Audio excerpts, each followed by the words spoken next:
Nog nech. If you're as much of a degenerate nerd as I am, you probably recognize Nog nech as being Klingon, or Klingon Hol.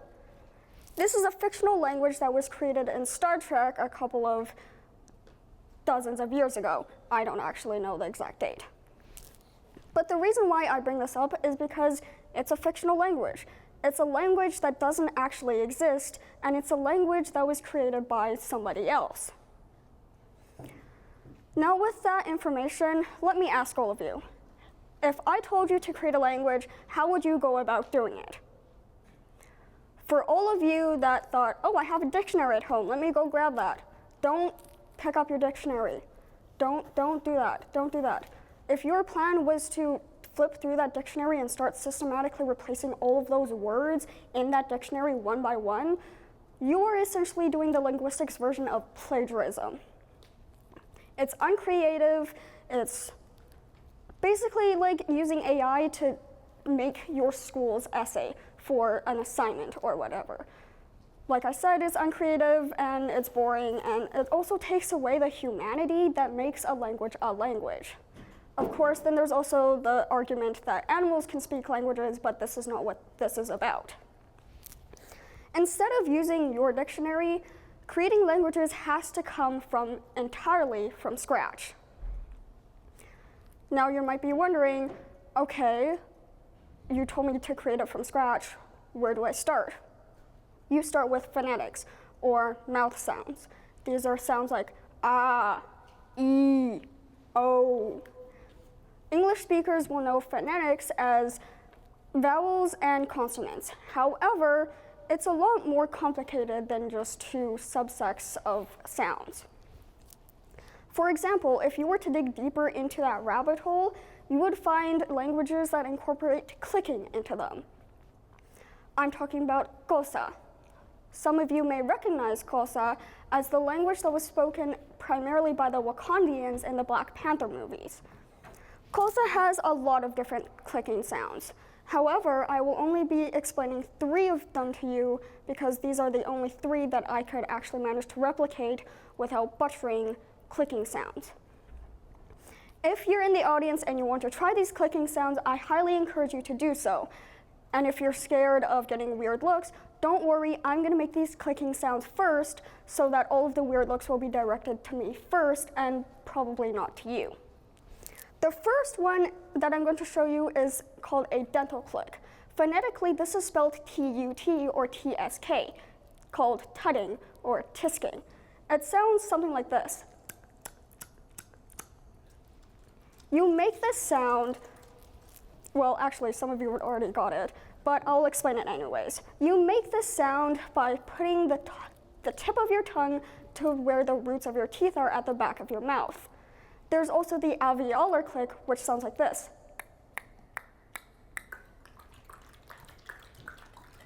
Honestly, I'm impressed because some of you sound like you've already got it, and this took me like 3 days to actually sound not Western. And last but not least, there's the palatal click, which sounds like this. This is a lot more louder than all of the other clicks, especially the ones that I've shown you.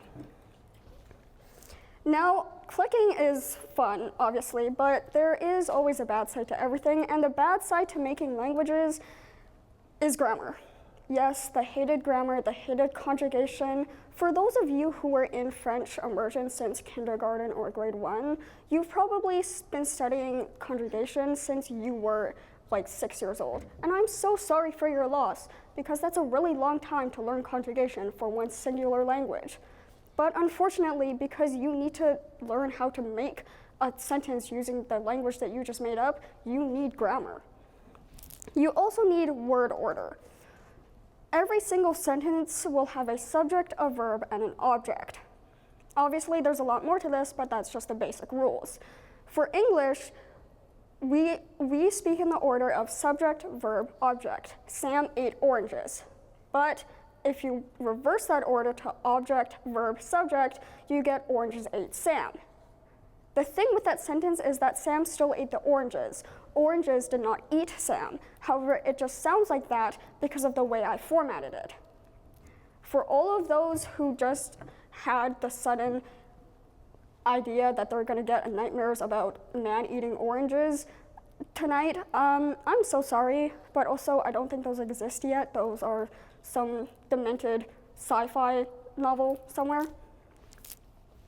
There is also the rarely spoken about subsect, sort of conlanging called conscripting or neographing. I will use neographing because conscription is about war. I am not talking about war. But all of those slightly offensive jokes aside, please don't flame me. I am still in high school. Thank you.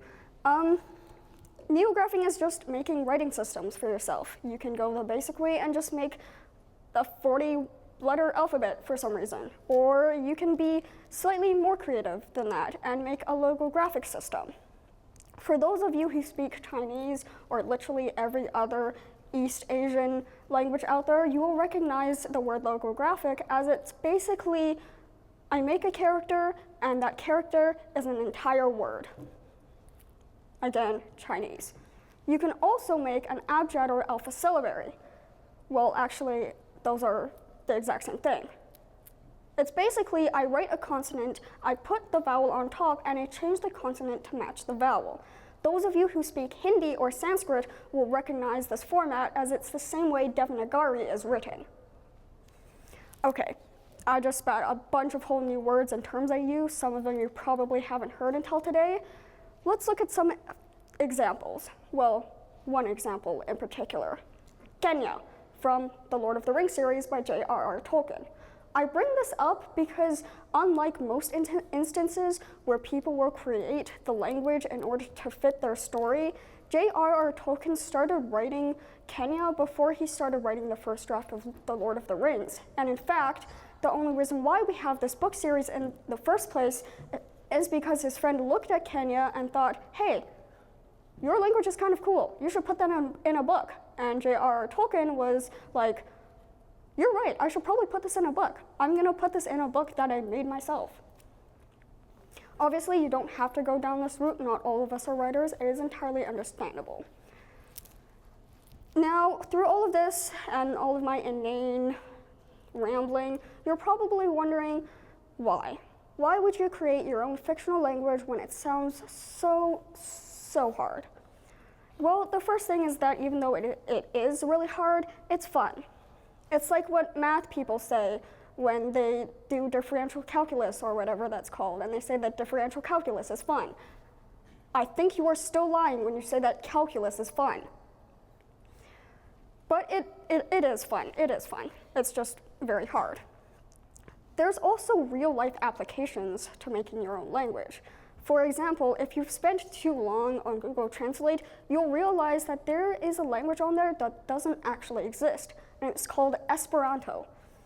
Esperanto doesn't actually exist because it's not a natural language. It's a language that was made up in order to facilitate human conversation a lot easier. We call this an auxiliary language, or auxlang for short. Out of the 800 people who can speak Esperanto today fluently, a good portion of them grew up speaking Esperanto as their first language. Honestly, that's pretty cool if you ask me.